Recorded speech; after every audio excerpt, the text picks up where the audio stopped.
Ladies and gentlemen of the interwebs, we are live for the Beacon TVL Show. It's me, Chris. Got Andrew here on the panel today, as well as Pete from Beefy.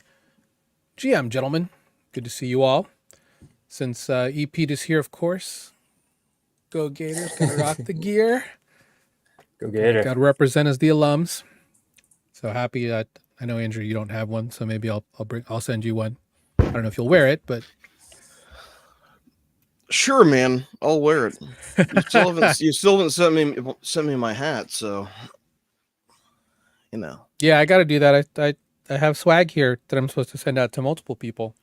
Yeah, I know. You got a little bit of a mail backlog right now. I do, unfortunately. I'm working on it though, so you will get it. No worries, you'll get it. So, speaking of things, you were actually been away from the show for a minute. You actually were in New York City last week representing DeFi at a financial policy council event. Wanted to get a little bit of news on how that turned out. Yeah, so that was a blast. You know, I don't travel that much. I don't necessarily venture outside my lair, outside my office that much. But it was great. It was great chatting with a lot of folks that are heavily involved in real estate or traditional finance and are really ideologically aligned with us, but and practically aligned with us, but you know, just haven't really delved into the space much at all. So made some new friends. Excited to head back to New York in the future for future FPC events. But had a blast. Anybody that you met that was interesting? Like, obviously, this is an event that is not traditionally filled with people that know about DeFi. Was there anybody with an interesting background that you met that you weren't expecting to meet at this event? No, I mean, honestly, I kind of met who I expected to meet. And I think maybe the thing that I found most interesting, and it wasn't about a particular person, but so we're kind of in our little crypto bubble a bit sometimes. And sometimes it makes me wonder, like, hey, are people actually not worried about their assets being frozen in banks? Are they not actually, you know, worried about all these same things that we're concerned about? Turns out they are. So it was really just kind of like surprised how much I was like unsurprised. Sorry, I don't think my words are coming out particularly eloquently this afternoon. Yeah, I mean, the people want the solution. I think people have not necessarily already put together that the solution is crypto and DeFi,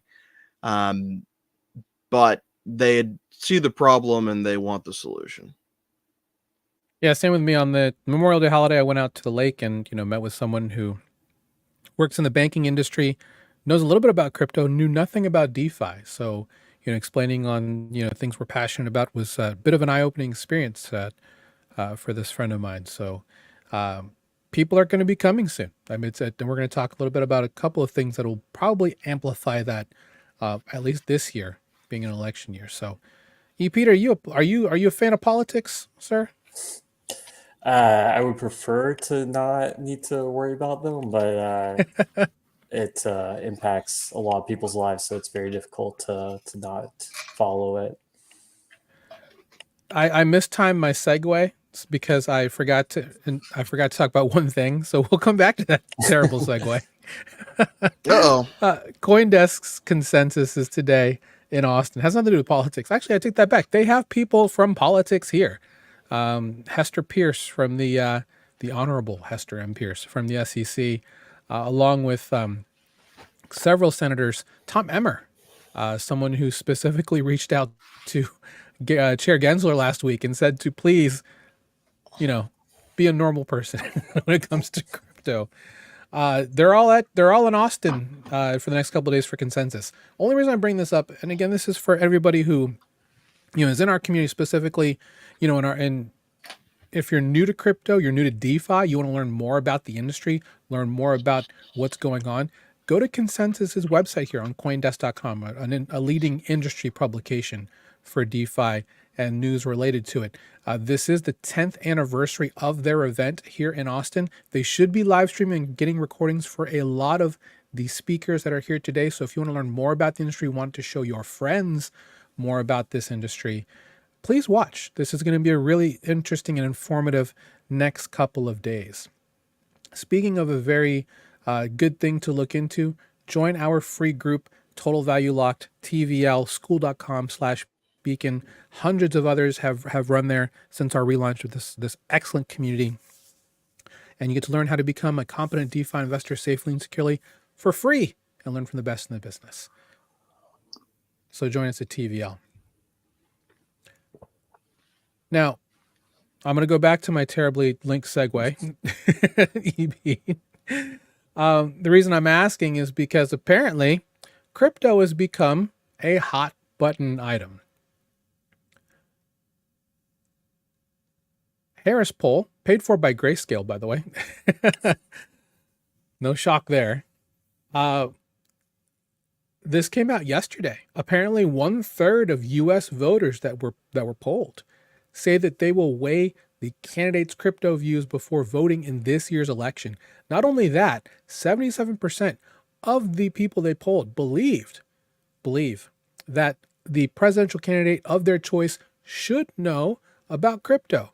Now, we do have something in Congress called the Blockchain Caucus, which is a group of senators and House reps that are pro-crypto and fintech innovation and things like this. So maybe from a constituent level, they know that there are several candidates that talk about this, but for it to be a presidential federal issue is very interesting.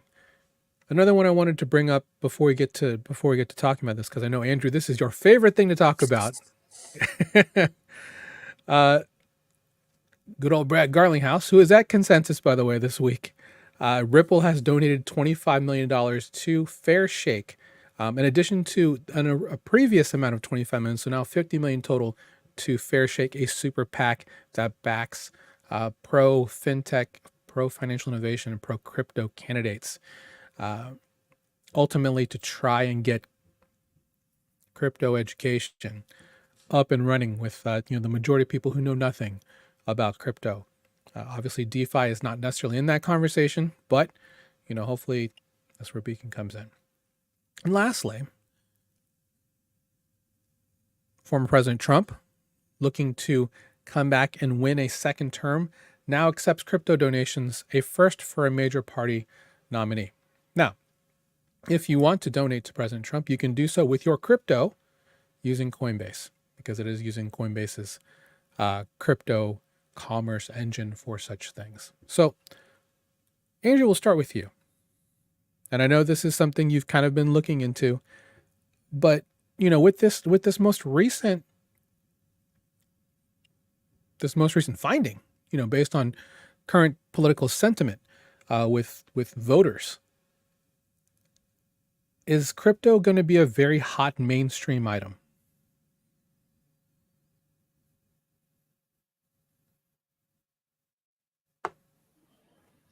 I was actually trying to find the methodology of the poll because I'm a little surprised, and I feel like they may be cheating a bit on this. I could be wrong, but I feel like they're cheating a little bit.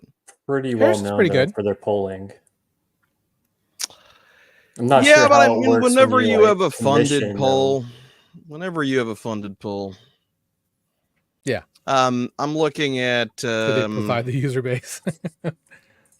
I'm looking at this same. So I'm looking at like the data of this same thing, and more than 50% of people somewhat or strongly disagree that crypto is a good way to diversify an investment portfolio. So 77% think the US presidential candidate should know crypto. More than half still kind of think that crypto is not a good way to diversify an investment portfolio. I suspect that, I don't know. I'm always suspicious. I'm suspicious of polling because I know how easy it is to what's the term? Skew? Manipulate? Yeah, something like that. Like the way that you ask the questions, the methodology that you collect the answers. There's like so many ways that a wrench can be thrown into it. I think it's fairly straightforward that like crypto is becoming mainstream. People are starting to have an opinion, and they're going to say, "Oh, sure, so the presidential candidate should know something about it." Most people are going to say the presidential candidate should know something about just about everything.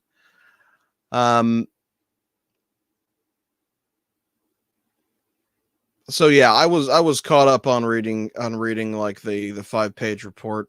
Apparently people who use the Hinge dating app are over-indexed with crypto investors. So maybe crypto people, if you're single, check out Hinge. But yeah, what was the question, Chris? I'm just wondering if you distracted. had you know your way around politics, sir. I just wanted to make sure if you.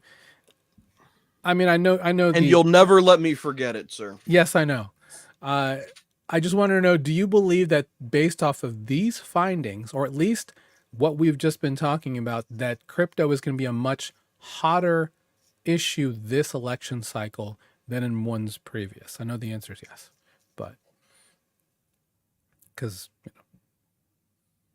we were looking at maple syrup pools on Pancake Swap 4 years ago, so clearly it'll be a larger issue here. So, EP, No, you live in a state. The candidates in the SEC have made it an issue. Yes, they have. EP, you live in a state that has a lot of interesting overtures towards crypto policy, thanks to Governor DeSantis. Just curious, like in your circles around there, is this a hot button issue? I honestly, I don't think I've seen it mentioned much in local politics, and really, obviously, it's much more of an issue than it was 4 years ago. I mean, 4 years ago, DeFi barely existed. That was before I got into crypto whatsoever. So, of course, my attention and my perception of it's going to be much higher now because crypto didn't really have much mind share personally for me last presidential election cycle. But I mean, I think clearly that it's very clearly going to be an issue. I think the economy at large is going to lead probably most of the kind of policy kind of statements and talking points for the politicians. But this is now kind of playing into that. I think it's good that basically I feel like we're kind of getting into a situation where both parties are now trying to like somewhat compete on being who's more going to be pro crypto, which I think is good for us which is very different than 2 weeks ago when one party was very clearly anti-crypto. So sure, I mean, like, I definitely expect it will get talked about. I don't think it's going to be in the top like 3 topics though that get discussed this election. I think, to be fair, they're still anti-crypto, at least from the leadership perspective. That seems to be the party message. But I do think that yeah, I wouldn't say that they are pro crypto at this point, Yeah. but they have moved, I feel like, from actively anti crypto to maybe passively anti crypto or neutral to this point. I mean, we'll see a lot more in the coming months for sure. Fair enough. We'll go ahead and move on. So, for anybody who didn't watch us, who were watching us last week, we were on the precipice of the ETH ETF, the Ether ETF, being approved. Now, they did end up being approved on last Thursday, around 5 p.m. Eastern, I believe. There are 8 that were approved. Oh, I'm over my free amount. In any case, they've been approved with their original filing. Now, the S1 filing, which is going to be required in order for the trading to start, have not been approved yet. And it looks like, well, Nate Garrissey believes that they're going to be in a couple of weeks, but Eric Balkunas, one of the few that we follow that cover the ETFs, believes that July 4th is probably the most likely, or at least the furthest out date that these should definitely be in place. So if you're not seeing ETH going absolutely nuts yet, that could be, half the reason. Well, there's no trading on it just yet. So I know, Andrew, you'd asked me, how quickly were the Bitcoin ETFs going up, and it was, I believe, just literally the next Monday afterwards. But we're not going to get that same thing with the ETH ETFs. So I guess, yeah, they haven't finished all the paperwork apparently. Yeah, I'm hoping that there's still a lot of hype when this comes out, whenever it comes out in the next couple of weeks. So, yeah.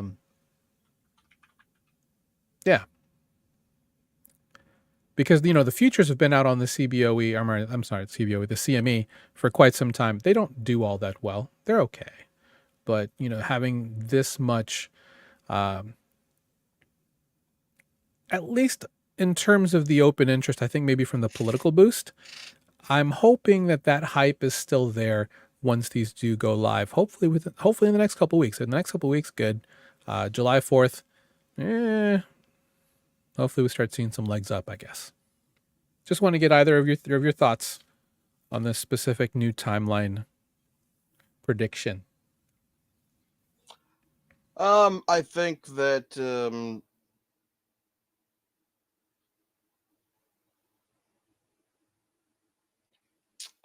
I think it'll happen in 1 to 5 weeks. I think kind of the median in the middle is likely.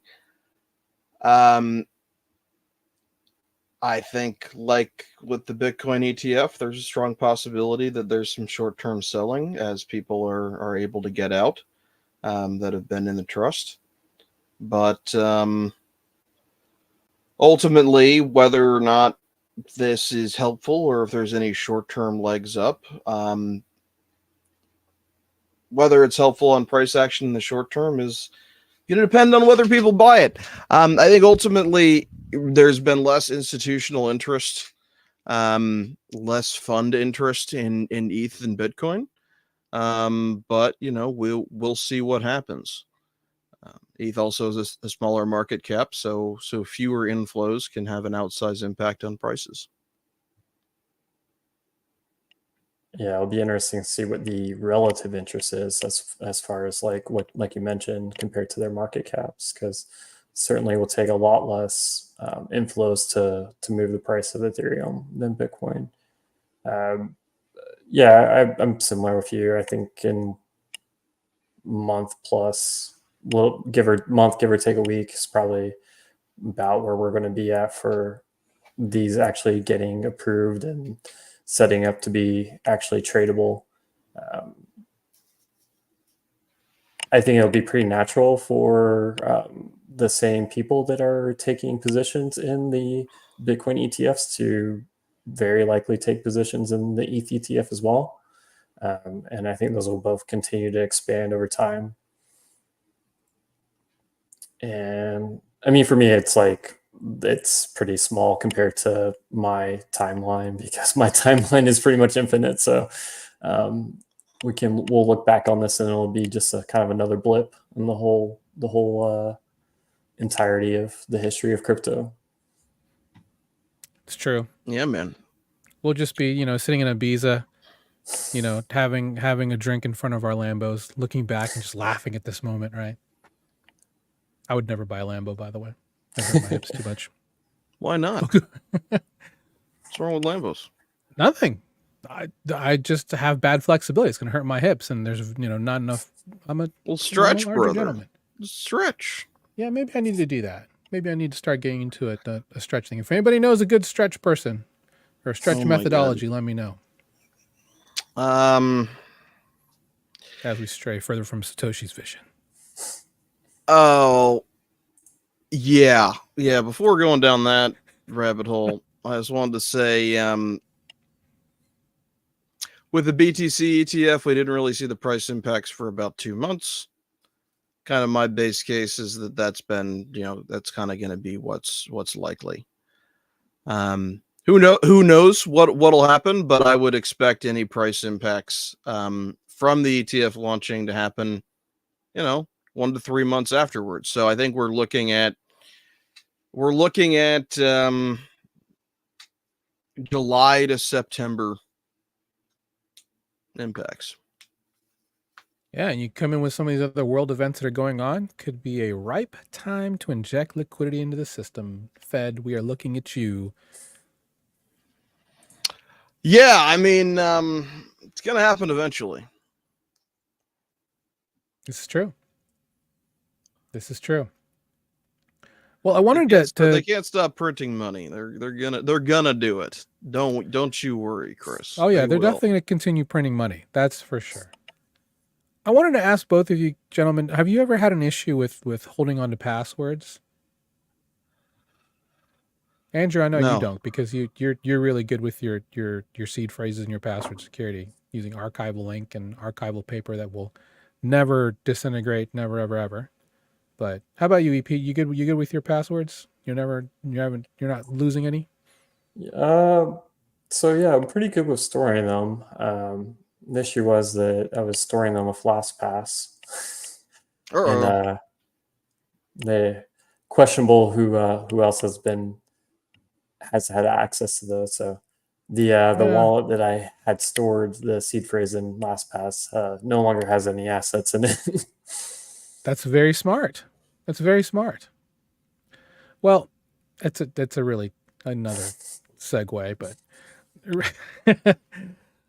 for all of you who have lost I know multiple people that have lost passwords that have significant amounts of Bitcoin in them. I know at least a dozen people. They're like, oh yeah, I've got some on a hard drive somewhere. No idea where the password is. For those of you who use RoboForum, if it's before 2015, there's a chance you can find that password. This gentleman's story is a little bit different. He actually stored it in an encrypted file, and that went corrupt. So they were able to uncorrupt it due to a bug in the code, and were able to retrieve 43.6 Bitcoin for this gentleman, which back in 2013, I think he might have paid $100 for each Bitcoin.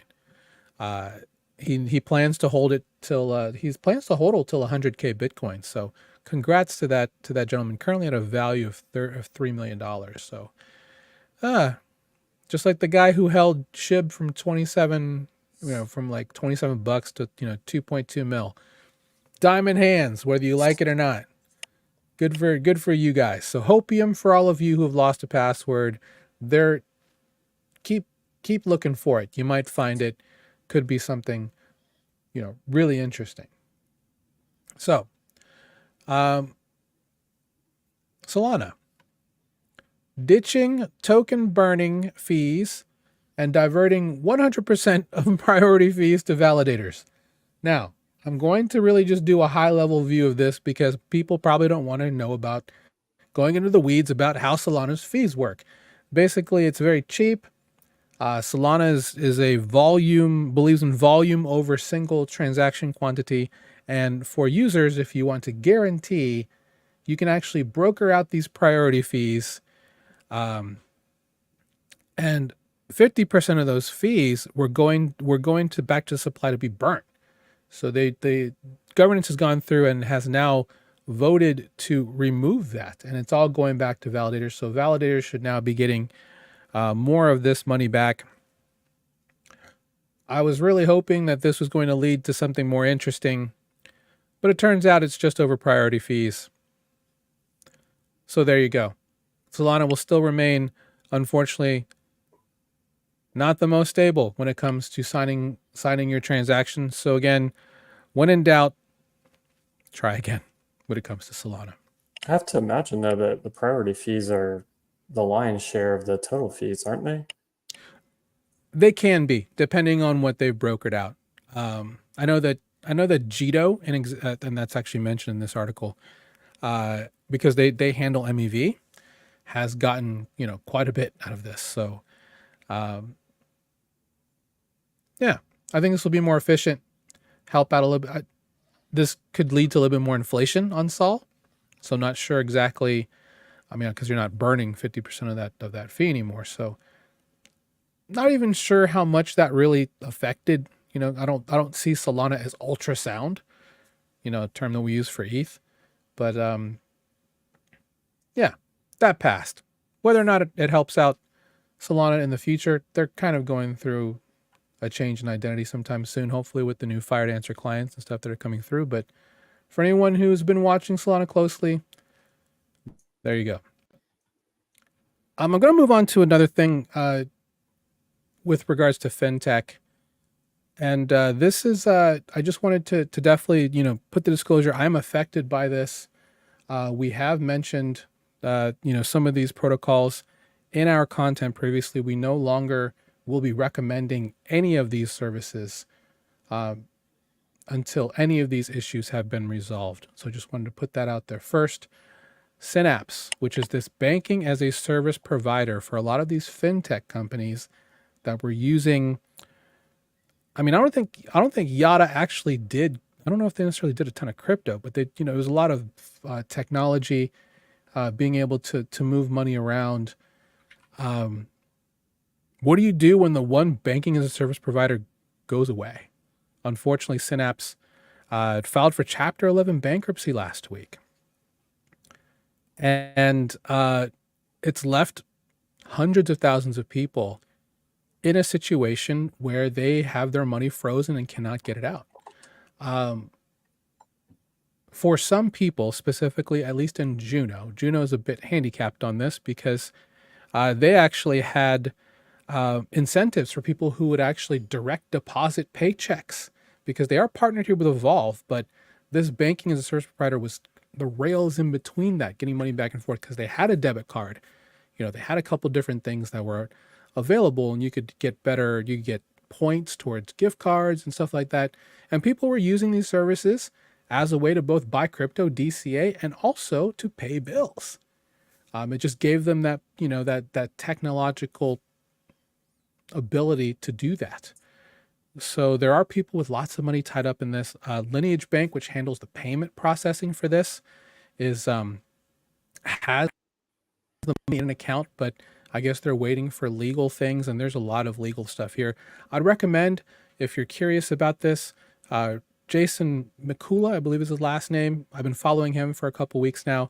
He has an independent fintech newsletter that goes out. Follow him on Twitter if you want to learn the latest on what's going on, with this specific situation. They have appointed a specific federal judge who used to be a chair of the FDIC on this. So hopefully for all of those people who put a lot of money into fintech stuff like this, will get their money back soon. FDIC, of course, generally has up to $250K in terms of insurance. Not sure if either one of you have ever used on-ramp tools like this, but it is, of course, a very sad day for anyone who is possibly, caught up in this issue. I've used Coinbase. I've used Crypto.com. Once upon a time, I used FTX US. I've really never touched any of these tools. I haven't entirely seen the point. And frankly, often kind of been sketched out by the smaller players here. Yeah. And this kind of reinforces my being sketched out. Like, I feel like you either want self-custody or you want to be with the absolute largest player. Yeah, I feel when you're kind of towing the line between traditional finance and decentralized, you often end up with the worst of both worlds instead of the best. Because I mean, I like decentralized because I know I can move my money whenever I want to and not have to wait for any other parties to do that. And now it's like, okay, maybe the funds are there, but the very traditional, slow moving legal process, along with the traditional financial process, may mean you won't have access to those funds for an indefinite amount of time. Yeah, and to be fair, there is utility with these services, right? So there are other services, Cato Pay, like from Cato.money, Spritz Finance, which is on Polygon and a couple other chains. There's a couple different wallets that may use the same brokers behind the scenes. I would definitely recommend if you are looking at something like this, and we've talked about some of these too, like Gnosis Pay on the Gnosis blockchain also has a debit card. They're not available to US residents, but they're available to about 130 countries that are not the US, but will be coming soon. And they use Swiss bank accounts and stuff like that. And they're normally based on either things like Gnosis Chain or Arbitrum or things like that. You can use these to use your self-custodied funds in the form of a debit card to pay bills, things like that. Not all of them are clean. There's a lot of maturity and more robust, mechanisms that need to happen. But I think the way that it works. How is is that it self-custody, Chris? If you can use a debit card to spend it, how is it self-custody? I guess there's a wallet you would transfer money to, and you have the ability to top up, kind of like how crypto.com. But do you have the ability to withdraw from it? Yep. At will too. It just debits it from the balance through some. But that isn't self-custody though. If somebody else can spend it, if you can spend it with a debit card, then someone else has access to it. Well, it's the ability for you to pay for services using money that you have self-custody in a wallet or something like that. Not saying you should directly, but it's not self-custody, like as a definition. If you can spend it with joint custody, with right? A debit card. I think it's just more about being able to access it with self-custodied funds, which I guess is no different than uploading it to a bank or something like that, right? Or honoring it to a bank. So maybe I chose my words incorrectly there, but okay. I mean, I'm being pedantic, but no, I think you're right. It's not self-custody. No, it's not self-custody. I do wonder if there will ever be how soon a service like that is from being available. Like one example is like if you're a service provider, in Web3, or if you're a doctor that uses telehealth and you take Web3 payments, through providers. Like how far away is that technology? I think that's the technology we're probably looking for. This was more of a transition to get there, I suppose. But yeah, sad day for fintech, because this is a really messy lawsuit. So again, if you are affected in any of these services that use this, definitely pay attention to what Jason is doing here. He is doing daily work on this specific case, and hopefully there is a good result for the users moving forward. So before we get over to our what we've learned section, wanted to bring up another article on a upcoming blockchain we're all excited about, which is Fantom Sonic. Looks like Fantom Foundation has also tapped Google Cloud. Google Cloud is going to be a Fantom validator, bringing all the AI Gemini fun down to Fantom dApps. What's interesting about this is, we've already talked about Fantom Opera probably not going away because they're going to get Sonic upgrades. Fantom Opera will also get a Google Cloud validator, and dApps will get $200,000 worth of credits over 2 years for Google Cloud services, mostly probably through hosting and AI, stuff like that. But EP, as someone who works for a team that services Fantom as a blockchain, is this something that is an attractive proposition? Are you talking about the credits too? Yeah, just like if Google were to come online and offer this to any builders, is this something that Beefy would take advantage of? Definitely we'll have to kick the tires and see kind of what the terms are. Google Cloud's not something that we're currently using. We'll have to take a look. It'll be interesting to see how it would fit into a multi-chain platform versus a single chain platform. It seems like a more natural fit for someone who is only going to need to get information from a single blockchain. That's a good point. That's a good point.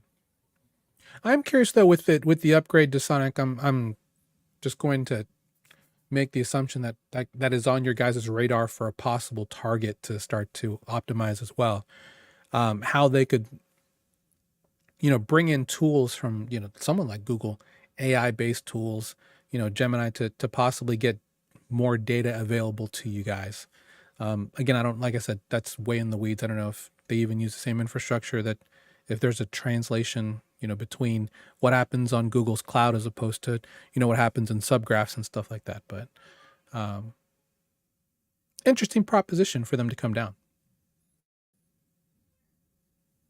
Yeah, when you read the headline, the initial thought is to pretty much just completely dismiss it, because how many times have we seen blockchains tout some big partnership with an Azure or Amazon Web Services? But this is actually interesting, since Google Cloud will be running Fantom validators. It's certainly much more of a partnership than many of the other headlines we've seen in the past. Yeah, I mean, this is not the first time that, that a big company's done this, because, Alibaba has partnered with Avalanche with subnets. Amazon Web Services also partnering with Avalanche for subnets. So it'll be interesting to see, how this kind of plays out, at least from a builder perspective. If they have compelling tools and you guys get credits to use them, if it becomes part of, workflows specifically for smaller teams. Because we have developers on our team who just love checking out all the new tools. So I'm sure we'll take a look to see if it's something which would be a fit for us or not. Yeah. And I will say, I know quite a few founders, on Fantom and teams who've tried to work with Fantom. And one thing that they can all say is that Fantom is very good at working with dev teams and getting them all the resources they need. So curious to see how bullish this could be for Fantom overall. Andrew, any thoughts on this before we move on?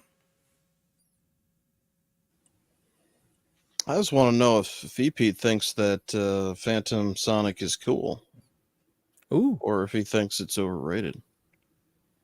Well, I think it's very important that they're going to have it's interesting, because they're going to have a layer 2 bridge while not being a layer 2 blockchain. Right. They're layer 1. Yeah, it's not something I've really seen before, but they will have that kind of canonical bridge back to Ethereum, which I think is really important, because when we look at blockchains to explore or to expand to these days, I mean, having the ability to bridge in and out of that blockchain is hugely important. So that opens access to a lot of funds without really those teams necessarily having to do anything, because anyone will be able to bridge Ethereum assets over to Sonic. And so, yeah, I do think it's interesting. I mean, the foundation has significant war chests to be able to incentivize people to build there. So that's something that we'll certainly be keen on as well. Fantom Opera was very good to Beefy over the years, and we're definitely going to be on Sonic as well once it's ready to go. I'm ready for the next great MyUSD C pool on Beefy on Fantom. Anyway, not financial advice. All right, we'll move on to what we've learned. So what I wanted to talk about today, is that me? That was me, sorry.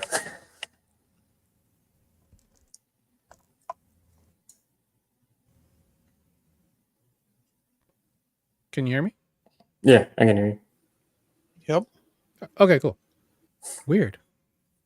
That was me. It literally sound like ADHD hitting my pen against my keyboard. Oh, okay, cool. I sat there. I was like, I had this huge cloud of Versus static. so used to it being him. Okay, cool. I thought it was me first, because this happens a lot. So I need to get my stuff figured out. And to me, I saw it, and there's a lot more layers to the situation. So in terms of what we learned today, the headline on this is that PayPal is launching PYUSD, their stablecoin, not a ton of market cap on ETH mainnet. They're going to launch it on Solana. Couple of things that are interesting based on my digging into this. PayPal has been working with Solana for 3 years on this project to get them to come to Solana. A lot longer than I was thinking, because Visa has been running pilots on Ethereum and Polygon for probably about the same amount of time. They're also going to be looking to come to Solana in the future, most likely. PayPal has 420 million accounts that will now have access to using the PayPal USD on Solana. I think this is an interesting kind of turn for this, but what I wanted to talk about today and what we learned is not necessarily that they're coming to Solana. That's whatever, who's going to use a stablecoin from PayPal? Maybe for off-ramping, if I really need to. But what's interesting about this is that they're actually going to be using their something that Solana came out with in January, which is token extensions. Not sure if you guys knew about this. I didn't even know about this either, to be quite honest. Totally ran under my radar. But basically, the idea is that token issuers can use these token extensions, which are in a way like smart contracts, but at the blockchain and token level. Looking at the list, the one that stands out to me specifically is required memo on transfer, permanent delegate authority, non-transferability, transfer fees, and confidential transfers. There are some interesting use cases here. One thing that's interesting specifically with this is that they can actually enact conditions in order for you to use the token. Things like know your customer, KYC, AML checks, which is anti-money laundering checks. Things that they said that they wanted to use to appease OFAC, which is the U.S. Office of Foreign Authority Control, I think is what it stands for. Big anti-terrorist, anti-money laundering unit in the U.S. government. They can also, and so for me, I'm like, oh, okay, so they're literally just limiting who can use it. Quote unquote, it's programmable money. They can actually revoke access to a token if you don't meet specific criteria. So if you go and buy a token and then suddenly they do a quick audit and, you don't meet certain standards or you refuse to meet certain standards, they can blacklist you from using it. So I think that is, which is not different from USDT and blacklisting. Same with USDC. But for something that's a permissionless, decentralized system, this adds a lot of centralization, to this system. On the back side of this, one interesting thing that these token extensions that are interesting for developers is that you can make transactions on these coins private to the blockchain. One use case that's been mentioned here is payroll. So anyone who wants to pay developers can do so, stream payments through these token extensions and whatever the payment is, and it'll be completely private. Interesting use case. On the roadmap is zero knowledge proofs for these extensions. Very interesting privacy use case for this. Something I wasn't expecting for Solana, to be quite honest, mainly because of all the infrastructure issues they've been having. But these have been in place since the beginning of the year. Other teams, Paxos is PayPal's broker, so that makes sense, has been using this. There are other teams also using this for other coins that are going to be coming out. Just want to get your guys' thoughts on this before we move on. Interesting, definitely an interesting wrinkle, something I didn't see coming, but interesting utility depending on who's using it. Start with you, EP. Yeah, confidential transfers certainly kind of sticks out to me amongst all the other things that are on there. Yeah. Not really something you would expect to go along with those. I mean, I think it's totally fine for there to be centralized tokens on decentralized blockchains. There's plenty of them out there already. That makes sense. I mean, it just like adds to the use case for blockchain in general, and that you can still run things on a decentralized blockchain with whatever required centralizations are necessary for wherever your company is based out of and whoever your customers happen to be were located. Yeah, and Andrew, to your point on who's auditing, they don't have just one, two, they have 5 audits on this entire process. And 3 of them are really, really good auditors. Zelic, Trail of Bits, and OtterSec. Don't know much about, well, we know about Halborn, but don't know much about NCC. But they've done their homework with making sure that this is very closely watched. And of course, when it comes to things like confidential transfers and privacy, makes sense that this needs to be airtight on stuff like this. Just want to get your thoughts on, specifically the idea of having this available to developers. And like, I don't know, and maybe you can speak to this too, EP, once Andrew's done, about is there stuff like this available to teams now on other blockchains and EVM? But I found this specifically, very cool.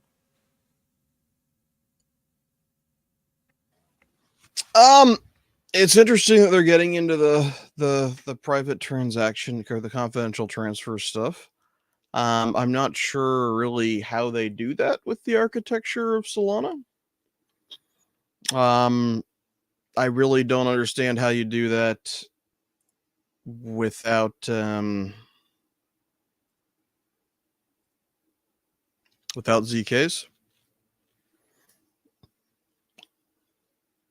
But other than that, it's interesting.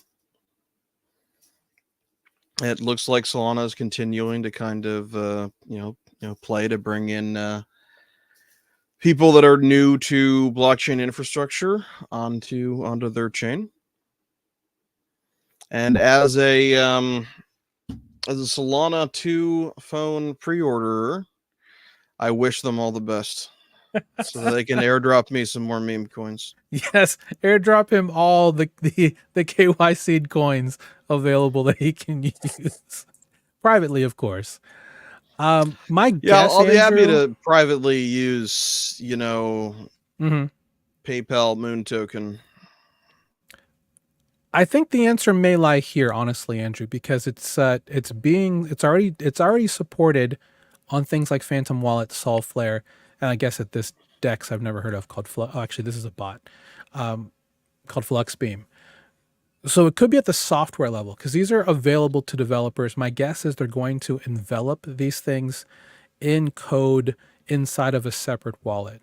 So if you want, which is really, really on the nose for Fantom with their issues on, the idea that they're selling user data, for them to have access to confidential transactions and privacy features. But, if they can get past the FUD and actually, prove that they're doing this, I think that could be pretty bullish.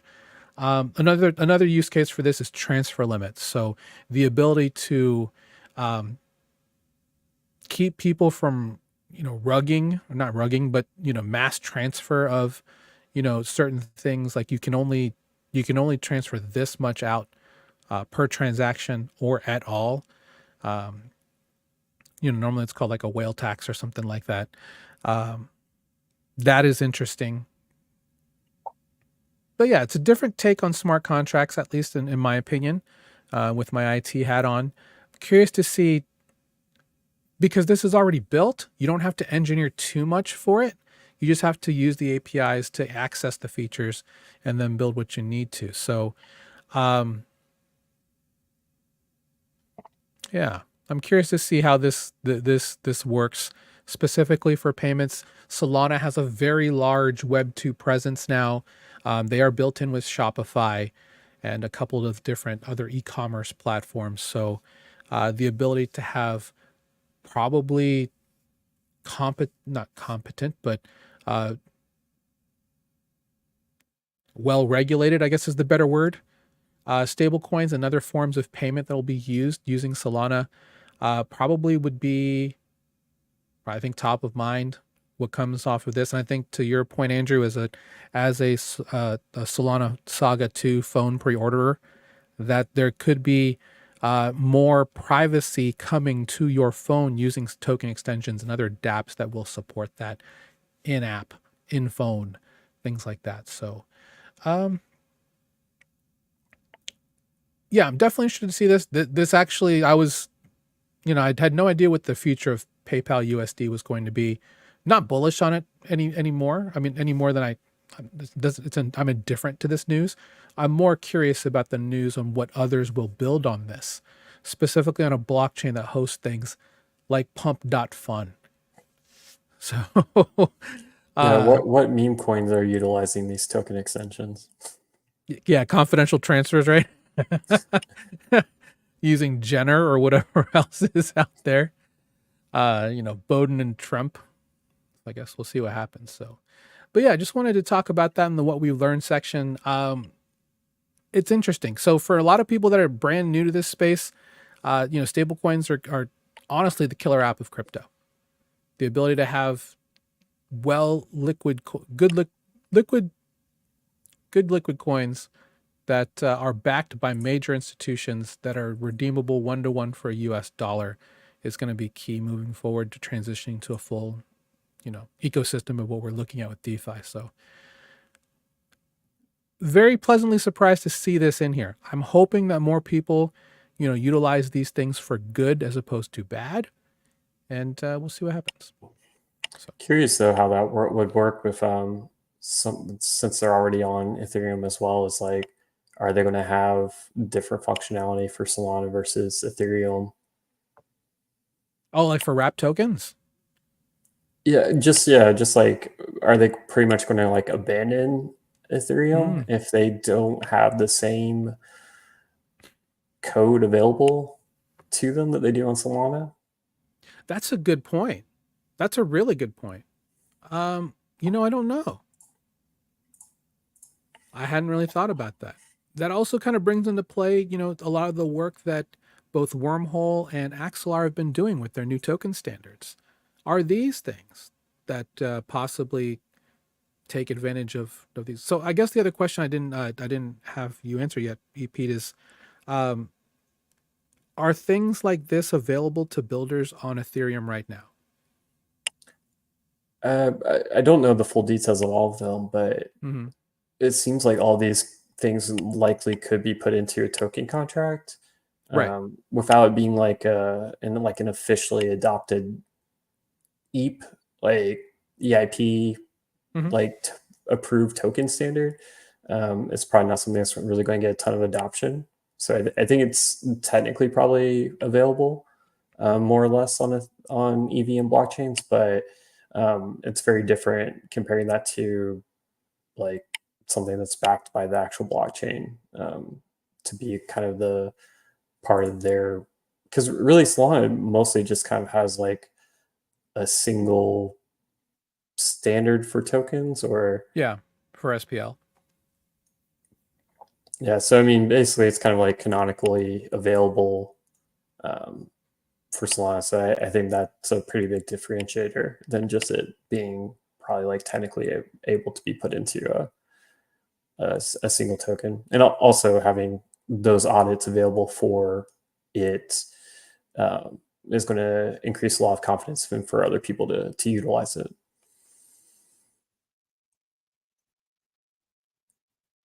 Yeah, agreed. We'll go and move on to call for help. Again, this is our section where we answer Q&A from the audience. If you have one you want to ask, please feel free to reach out on any of our channels, emails, also on TVL. Put a question there. Happy to answer it here on this call, which we do every week at 1 p.m. Eastern. I want to again thank Andrew and Pete for joining us today. Thanks to have you guys on here on the rotation, and looking forward to more of you guys being on calls. This week's question is from John. Hey, Chris, what is the best dashboard solution I can use for tracking coins and positions if I am using Solana? Speaking of Solana, great question, John. I believe his question was looking at specifically with things like DBank that you can use on Ethereum chains. What would be the DBank equivalent on Solana? So there's 4 that come to mind that support Solana pretty well. The first 2 are going to be ones that that are used pretty often, honestly. The first 2 will be on Solana. The other 2 are more multi-chain. The first one is going to be Sonar.watch. And Andrew and EP, if you guys know any others, feel free to shout them out. Sonar.watch, very simple. It's much like, it looks a lot like DBank in terms of functionality. The difference, and there really is no difference. It's just, they do multi-chain. They have several other chains that they follow besides just Solana. But all you need to do is just put in an address and then give proof of humanity, and you'll learn more about your positions. This is a disclaimer. This is not my wallet. But you get your portfolio, NFTs, and points. I do believe if there are positions here, you get to they'll show up. But if not, actually they do show up. But if you're looking for a more in-depth tool outside of that, you can check out step.finance. Step.finance, the front page of Solana, as they like to say. They have analytics and things involved. They so steal that from Reddit. What? Oh, the front page of Solana as opposed to the front page of the internet? Maybe so. Maybe so. But same thing, you would connect your wallet. Otherwise, you can just put in an address. And again, you can use these tools if you want to track other people's wallets as well. Remember, wallets are public information. So you can get balances. You can also get NFTs. Looks like there's no yield farming positions specifically with this this protocol. This is actually a DeFi protocol as well. You can stake STEP if you want to purchase the token and do that. You can also stake SOL. So that is step.finance. Those are the 2 that I know of that at least I use on Solana. I don't use any particular others that are specifically based on Solana. The other 2 I use are multi-chain. The first is going to be Nansen Portfolio. They bought apeboard.finance, which was a really awesome tool that we love to use in the mastermind. They're available on 40 chains, 400 plus protocols. Unless they've changed something, they don't support Base. So boo on Nansen. Get on that, sirs. The other one that I would recommend is Pulsar. Pulsar is great. In both cases, at least for Nansen and for Pulsar, you can link a bunch of wallets, create a profile link, and then what I normally do is bookmark that link, send it to my phone, and now you have something you can check on your phone or your mobile device when you're away from computer, just to see how your positions are doing. So definitely check those 4 out if you're looking for a dashboard to use. And the reason why we recommend a dashboard is if you are, a lot of people are, it's kind of trivial now because wallets that we recommend have good displays for tokens and positions in them now, like Rabby and Fantom. That wasn't always the case. They're a little bit better now, but if it's better to just have a website that you can view with all of that put together, just to have at your fingertips should you need anything. So gentlemen, any other thoughts on any other tools that I missed here that that you use specifically for tracking positions on Solana? I really have just been using Step, so it seems like you use a lot more tools than I do, sir. I just like having things on my fingertips, so Pulsar for me is the move. I don't use Solana very much, so the Fantom wallet has been sufficient for what limited assets that I do have on Solana. Yeah, and that works well. Like the Fantom app on mobile is pretty darn good. Honestly, we don't obviously advocate doing DeFi from your wallet, but if you're just wanting to see where your assets are. I probably would if I ever got my Solana phone. Right. This is true. Yeah, this is true. I still think it's not going to be a phone. I think it's going to be an AI device that will have cellular connections. So like a phone. It's a phone, a web browser, and it's an internet communications device. Yeah. Mm-hmm. The original iPhone in 2007 keynote. If you've ever seen that, I'm dating myself to many of you, I'm sure. But yeah, we're nerds. It's okay. We're nerds. It's okay. And it's all right. You're old, Chris. That's what I got for you guys today. Hopefully you enjoyed the show. I think we had a lot of great analysis, a lot of good takes. Pete, talk to us about Beefy. Plug anything you like. Yeah, so it's looking like a very good chance that next week we will be live with the full deployment of our calcium trade liquidity management. Nice. So next week should be a very, very fun week for Beefy. June 3rd also happens to be when the ARB LTI PP distributions begin. So Beefy has a pretty significant LTI PP, so that'll be another great reason to be coming to check out Beefy. Could you define what that means, please? So Arbitrum's like long-term incentive program. So lots of ARB to give away. So yeah, between CLM full launch and ARB incentives to give away and potentially other blockchains with incentives, we actually just got integrated into Linea Surge. So we are officially supported by that. So, and there's incredible yields available on Linea as well. So for sure, I think now is a fantastic time to come check out Beefy's Linea vault offerings. Very nice. Very nice. I'm very curious to see how that's going to look. Everybody knows, full disclosure, I'm a huge Beefy bull. I love Beefy to my core. I've used it forever. And it's one of the first places I go when I look for great opportunities. So again, EP, thanks again for joining us today. Andrew, anything you want to talk about or plug before we head home? What should everybody do? Buy a hardware wallet if you don't already have one. So I'm curious now. I'm looking at Beefy and I see this fraxusdc.e pool that's integrating StakeDAO.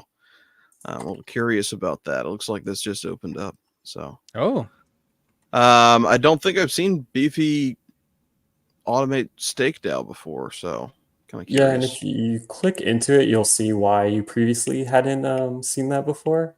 They don't meet our traditional safety standards. They've got a lot of stuff that's secured just by multisig and not time lock.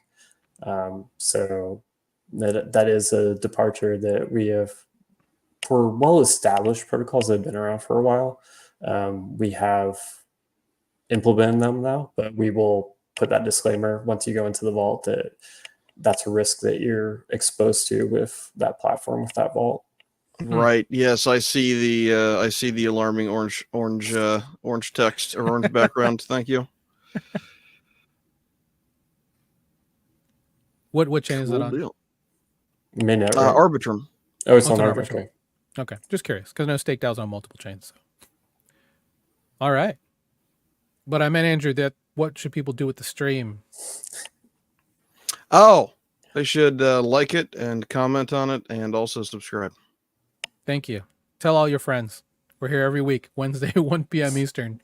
And again, if you want to join the hundreds of others who are on our free group, you can join for free, absolutely free. School.com/Beacon. Learn from the best. Learn from the absolute best. E-Pete's a member. Love having him there. All right, gentlemen. Thanks for another great show. We'll see you next Wednesday, 1 p.m. Eastern here on this YouTube channel, 07. Beacons up. Thanks down. See you later.